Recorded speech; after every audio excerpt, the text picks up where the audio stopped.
Hello everybody, my name is Dia3, and I'm going to be going over my experience when I was writing my research paper for Essay 5. So just to jump right in, Everyday Use was a story I used for this research paper. It was not initially the story I was going to go for. I was going to go for initially the story, A Worn Path. However, and I was going to talk about symbolism. However, I felt like a lot of people probably would choose that one since there's a lot to really go off of in that one, and I wanted something a little more challenging and something that I knew I would enjoy. I am very happy that I have finally completed this essay, because it was one of the most challenging ones for me in this entire in all these units we've done so far, with being holidays going on and the time it takes to gather all this information. It was just, really tiring. It was a tough one. So first question, for everyday use, why did I select the story in the prompts? So, like I stated before, I am really interested in history. I always enjoyed my history classes. I selected the story based on the fact that, there's a lot to talk about with the Black activists that were going on in the 1900s. And I knew a little bit about Black activist groups around that time, and I figured this story would be a little less complicated and, pulled together than all the symbols that's in A Worn Path. However, as I read further into it, there was a lot of things going on in the late 1900s, so I kind of had to pick and choose what exactly I wanted to apply to everyday use. And I chose the prompt because I wanted to dig a little deeper into the historical context of everyday use and see what interesting facts I could find and that I did not already know about initially when reading the story.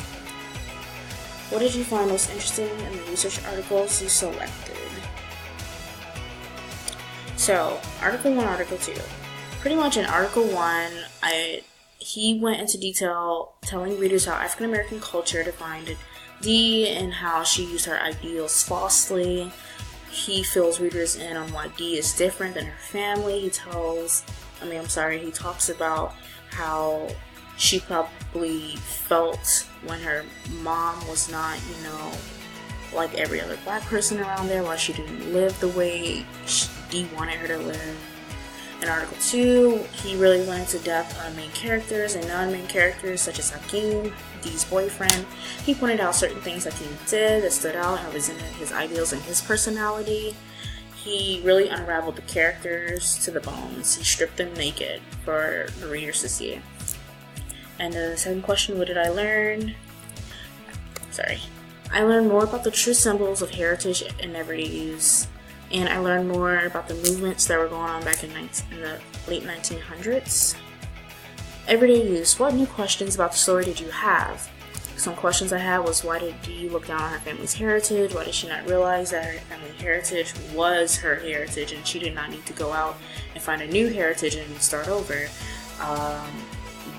What was Dee's feelings wrong towards the end of the story? Was she wrong to feel like her parent and her sister should, get on the bandwagon pretty much?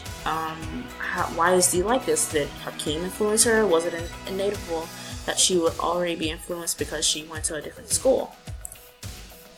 What was the most challenging part of your research journey? Literally everything. Everything was challenging. So here are some coffees. I'm going to explain to you what I found that was the most challenging. First of all, the summaries. The articles, as we all knew, were very, very long, and trying to summarize those were almost impossible.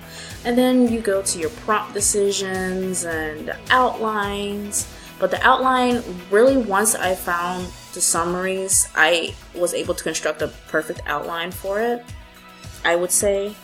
Then the holidays, families around, distraction, and then you feel like you don't have enough time to complete everything because, there's a lot going on in your house because of the holidays. And then I ended up changing stories like I stated earlier, and then I guess after all of that, after I finally, locked down and got everything done, got my outline done and my summaries, the draft was very easy to write and it flowed really well, and I do believe that the outline Miss Duncan provided was very nice.